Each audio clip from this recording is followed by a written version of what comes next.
This is Barry Zalma speaking for Claims School Incorporated's newsletter, Zalma's Insurance Fraud Letter, for February 15, 2024, this being Volume 28, Issue Number 4, continuing the 28th year of publication of A Source for the Insurance Fraud Professional.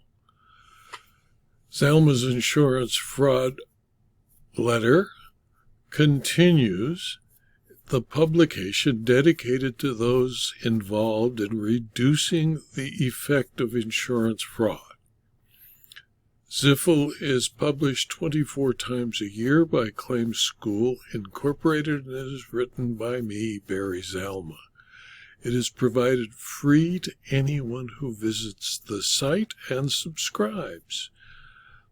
Or even if you don't subscribe, you can see it at the site provided in this blog. The current issue can be read in full in Adobe PDF format or on Twitter, now called X, or on my Substack publications for those who are subscribers or not subscribers. And it includes some of the following articles. The first, Do the Crime, Serve the Time.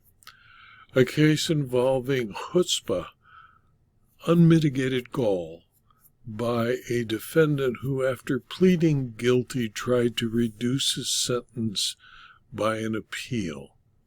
Armando Valdez appealed his 60-month sentence for healthcare fraud in violation of 18 U.S.C. Section 1347.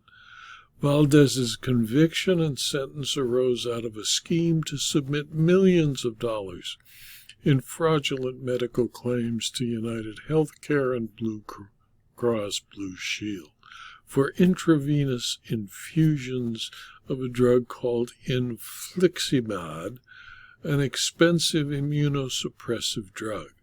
These infusions, purportedly given to patients at Valdez's medical clinic, Gaziel Medical Services, were either not provided or were medically unnecessary.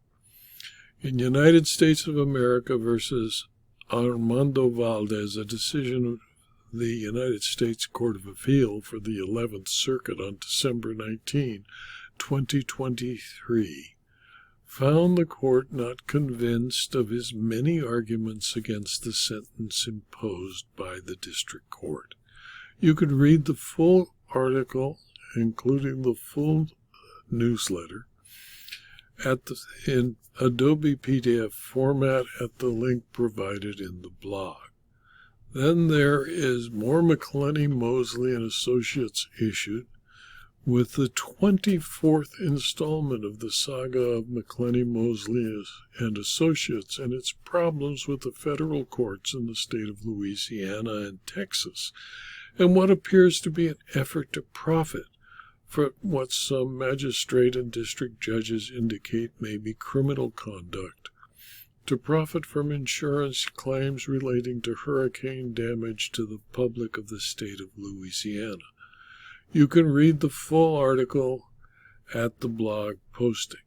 Then there's an article about why California Insurance Commissioner Lara issued a consumer fraud alert as flood recovery begins in San Diego County and the rest of the state due to the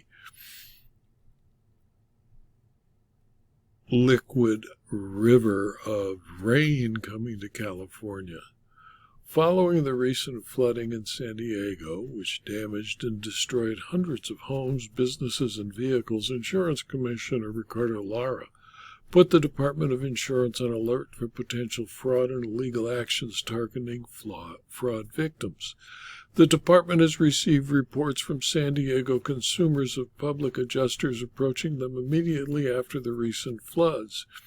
The department has posted, quote, "Don't get scammed after a disaster," close quote, tips in English and Spanish, urging consumers not to rush into decisions and to report any suspected illegal actions by contractors or public adjusters. You can read the full article from the commissioner, as well as the Don't Get Scammed article on the links provided in the blog.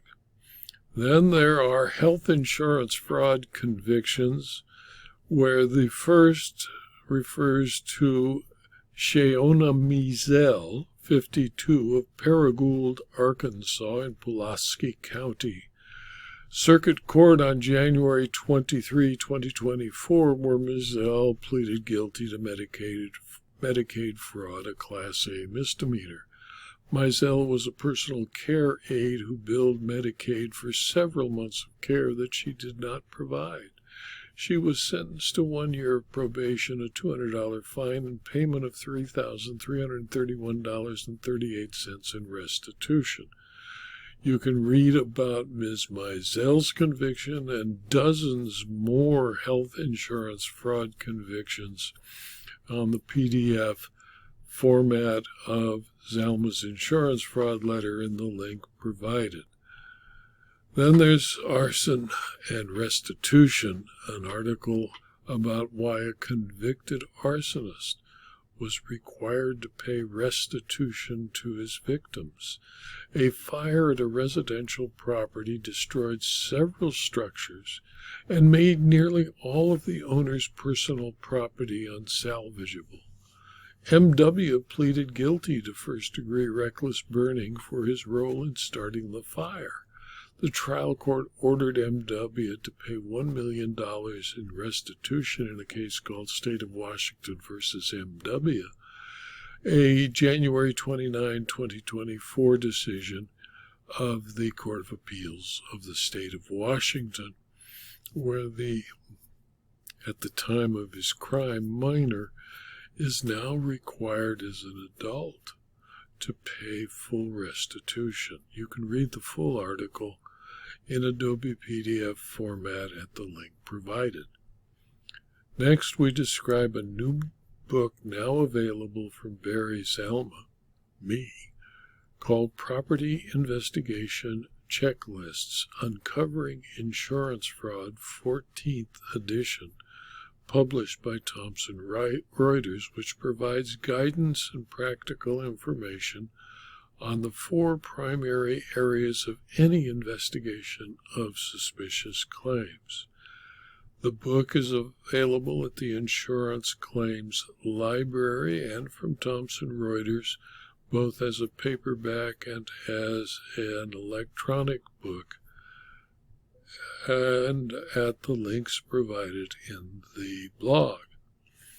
Next, we describe other insurance fraud convictions, starting with a Kentucky farmer who pleaded guilty to multi-million-dollar crop insurance fraud schemes.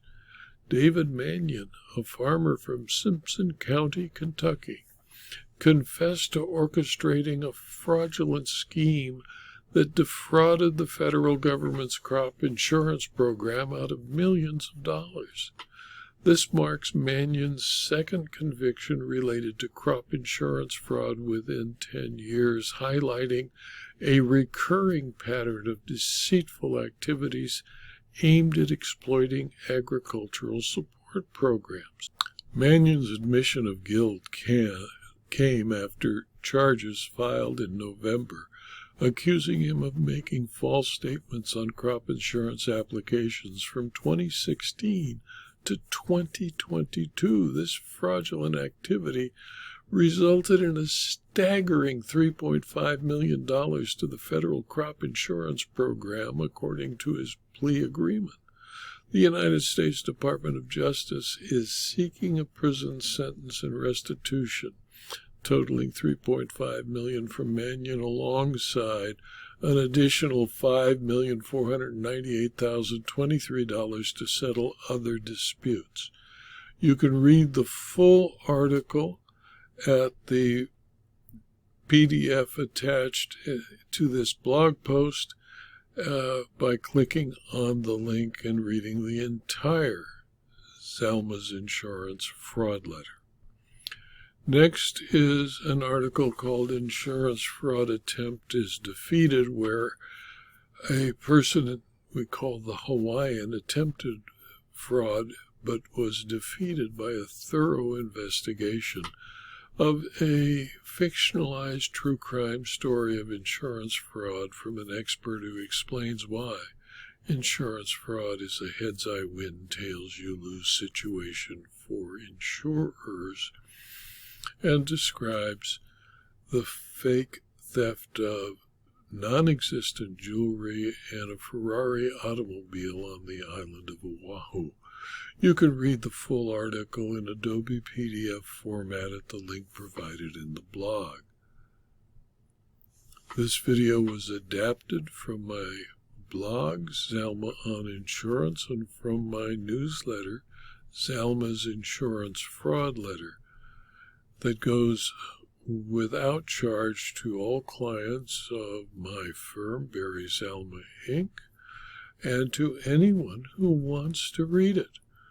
Please tell your friends and colleagues about the blog and the newsletter and this video, and let them subscribe to the blog and videos. They're all free. And if you're interested in further detail about insurance, insurance claims, insurance law, and insurance fraud, consider subscribing to my Substack publication for a very small fee. And you can go and read the full newsletter also at my site on X or Twitter at @bzalma. Please subscribe to the Twitter account or follow me on Twitter and subscribe to the blog. Thank you for your attention.